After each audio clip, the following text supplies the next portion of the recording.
சமீபத்துல நடிகர் ஆனந்தராஜ் அவர்கள் ஒரு விஷயத்த சொல்லியிருக்கார். அது என்ன விஷயம் அப்படின்னா, யாரை பத்தினா நடிகை சில்க் ஸ்மிதா பத்தி தன்னுடைய மலரும் நினைவுகளா சொல்லியிருக்காரு. என்ன சொல்லியிருக்காரு அப்படின்னா, எனக்கு சில்க் ஸ்மிதா ரொம்ப பிடிக்கும், என்னுடைய ரொம்ப நெருங்கிய தோழி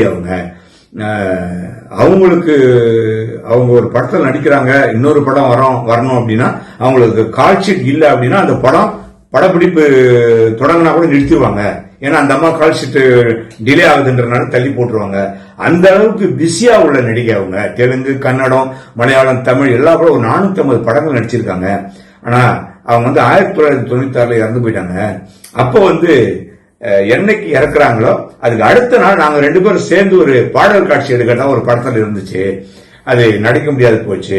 அது எனக்கு ரொம்ப வருத்தம் அளிக்குது அப்படின்னு சொல்லி சமீபத்துல நடிகர் ஆனந்தராஜ் சொல்லியிருக்காரு. ஆனந்தராஜ் சொன்னதெல்லாம் உண்மைதான், தப்பு இல்ல. ஆனா சில்க் ஸ்மிதா அவர்கள் தற்கொலை செய்யல, அடிச்சு தூக்கு மாட்டி கொலை செய்யப்பட்டவர் சில்க் ஸ்மிதா. அன்றைய காலகட்டத்தில் வடபழனியில ஒரு ஃபேமஸான ஒரு ஹாஸ்பிட்டல் அட்மிட் பண்ணி சரி பண்ணி போலீஸையும் சரி கட்டி சூசைட் பண்ணிக்கிறாங்க அப்படிங்கறது பரவலா பேசி அப்படியே அந்த கேஸ முடித்தாங்க.